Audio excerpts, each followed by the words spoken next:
Becoming a nurse was my childhood dream. As I reached retirement age, I realized that over 40 years had passed since I first started.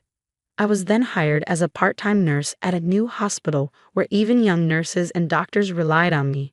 But not everyone appreciated my experience.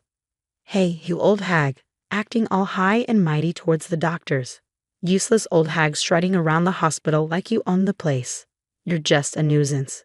Retire ASAP." Young elite Dr. Kevin cornered me with such harsh words. My name is Mary. As a child, I was often sick, going in and out of hospitals. The kindness of the nurses who took care of me stayed with me, and I decided to become a nurse myself someday. When my health improved, I pursued a nursing degree at university and finally achieved my dream of becoming a nurse. Lost in my work, over 40 years had passed. Nursing is tough, with long hours and responsibility for patients' lives, so naturally there were many hardships. But seeing the smiles of patients leaving the hospital made me determined to keep going, no matter how tough it got. Supported by my husband and children, I made it until retirement age. However, I wanted to continue working, so I applied for a part-time position as a temporary nurse. My children were already independent, and my husband encouraged me to pursue what I loved. So I decided to take his words to heart. Fortunately, the hospital where I was newly hired as a part-time nurse was the best place where I could utilize my knowledge and experience. Young nurses and doctors relied on me, and I found myself playing the role of a mentor within the group before I knew it. However, there was one young elite doctor, Kevin, who seemed to dislike me for some reason. Despite greetings, he ignored me and often resorted to childish harassment. "Good morning, Dr. Kevin," I said, but he just huffed and walked away. Feeling down about Kevin's attitude at the nurse station, a colleague comforted me. Kevin ignored me again. "Did I do something wrong?" I asked. "It's okay, just leave it. That guy might have good skills. But being unable to communicate with others makes him the worst kind of doctor," she replied. One day, out of the blue, Kevin came up to me and demanded that I quit my job. That day, Kevin seemed unusually moody. Had he made a mistake? Had a patient said something he didn't like? As I watched him childishly hit hospital equipment, I lightly reprimanded him. "Dr. Kevin, please control your temper. It's pitiful to take it out on equipment." Kevin glared at me and muttered under his breath, "What?" Some old hag acting all high and mighty towards the doctors. I didn't want to escalate the situation, so I pretended not to hear Kevin. He raised his voice and continued to berate me. "Hey, can't you hear me, old hag? Maybe your ears are too old.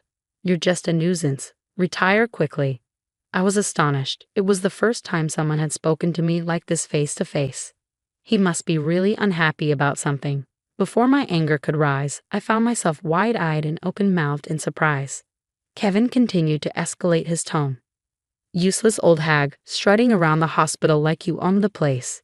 You're just a nuisance. Retire ASAP." With that, Kevin kicked over a nearby trash can, scattering its contents on the floor. I could have retaliated against such childish complaints in many ways, but men like Kevin, once angered, could be dangerous. Besides, even if I left this hospital, there would be plenty of patients waiting for me elsewhere. Kevin was still glaring at me with bloodshot eyes. "Okay," I said. With that, I started writing my resignation letter on a piece of stationery from the drawer. "That's right, old hag, about time you understood," Kevin sneered, satisfied as he watched me hastily write my resignation. He turned and left. I put the resignation letter in an envelope and took it to the director's office. Since the director was not there, I left it on his desk. Tomorrow was my day off, so on my next working day, I would take my belongings from the locker. I needed to greet the patients I was in charge of and tie up loose ends at the hospital. I had no regrets because I always gave my all to my work. When we work for a long time, there are inevitably people like Kevin whom we just can't get along with. It's better to leave a place where such people are present as soon as possible. I thought I could work at any new place if I wanted to. I still had confidence in my skills and experience, so I knew I'd be fine. Feeling strangely refreshed, I left the hospital at night. The next morning, while watching TV with my husband in the living room, I received a call. Looking at the display of my smartphone, it was the director. Thinking something might have happened to a patient, I hurriedly answered the phone. "Director, is everything okay?" The director was in a panic, and as soon as I answered the phone, He burst into tears. "Director, I won't understand if you cry. Please calm down," I urged him. The director finally started to explain. "Mary, the hospital is in big trouble right now. Please don't quit." "What's going on?" I asked. The director's story went like this. One of the other night shift nurses must have noticed the resignation letter I placed on the director's desk. Overnight, rumors spread among the nurses that I was resigning. The nurses began to say one by one, "If Mary leaves, we'll leave too." Except for emergency patient care, the nurses went on strike.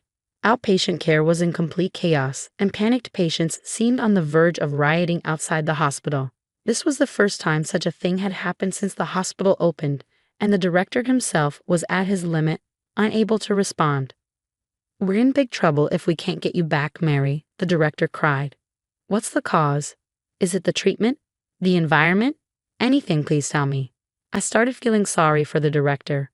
I was worried about the patients and wanted to rush to the hospital right away, but I held myself back and explained what Kevin had said to me last night to the director. The director was surprised, but he must have somehow sensed Kevin's dislike towards me. He quickly agreed. "I'm sorry for what happened. I'll talk to Dr. Kevin severely about this. Can you please come back?" "No, I want Dr. Kevin to apologize to me directly. If he does that, I'll reconsider." "Understood.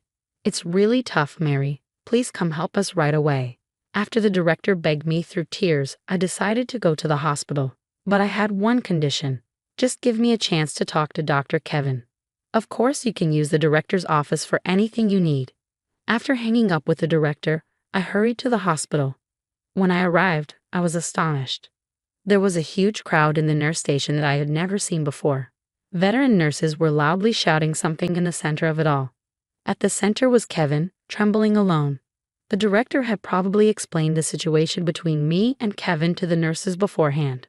The nurses, unable to bear it any longer, seemed to have called Kevin to the nurse station. "Dr. Kevin, go apologize right away and convince Mary." "That's right. I can't believe Mary has to quit because of you." "Quit? You should quit." They all chorused. Kevin, young and inexperienced, had probably never been cornered like this by angry women before. He had been silent with a tense face all this time. Feeling sorry for Kevin, I decided to intervene and help him. "I'm sorry, everyone, for causing you trouble," I said as I entered the group of nurses and addressed Kevin, who was frozen like a scolded child. "Come on, Dr. Kevin, let's go." "Where to?" he asked, confused. "To the director's office." Following the director's instructions, I dragged Kevin to the director's office. The director was waiting for us, still visibly upset. I instructed Kevin to explain the situation properly from his own mouth. Though I thought it might take some time, Kevin, scared by the nurse's scolding, unexpectedly meekly and honestly explained what had happened last night in a low voice. He seemed to have given up. Having heard the whole story, the director was once again exasperated.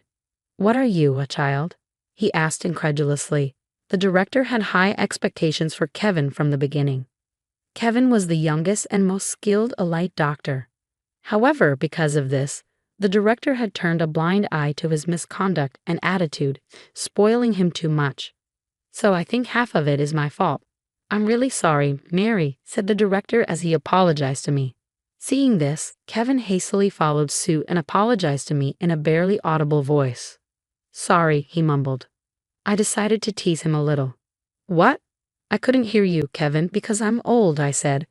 "Sorry," he repeated, slightly louder this time. Although Kevin had a pride as high as Mount Everest, it was rare, or rather it was the first time, for him to bow his head to someone. He had dead fish eyes and didn't seem to be putting his heart into it at all. But I decided to accept his apology for now. "Dr. Kevin, I'll forgive you this time. However, I'll work on straightening out your twisted character and spirit from now on, so be prepared," I warned him. The director, overhearing my words, quickly chimed in. "So, Mary, will you stay at this hospital from now on?" "Yes," I replied. "If that's the case, I'll tell everyone at the nurse station to disperse and return to their posts." "Thank you, Mary. Dr. Kevin, be sure to thank her too," the director instructed. Thus, Kevin was forced by the director to bow his head again, and so I decided to stay at this hospital. Half a year passed in the blink of an eye. Perhaps my persistent guidance had paid off, as Kevin's attitude gradually softened. He seemed to have learned from me how to interact with and care for patients in his own way. Now he has become a well-respected doctor with a good reputation among patients and is accepted by the nurses, although sometimes teased about that incident. However, he still seemed a little uncomfortable around me and never won against me. Even though I tried to speak to him kindly, he always seemed nervous. "Dr. Kevin," I called. "Hey, yes, what is it?"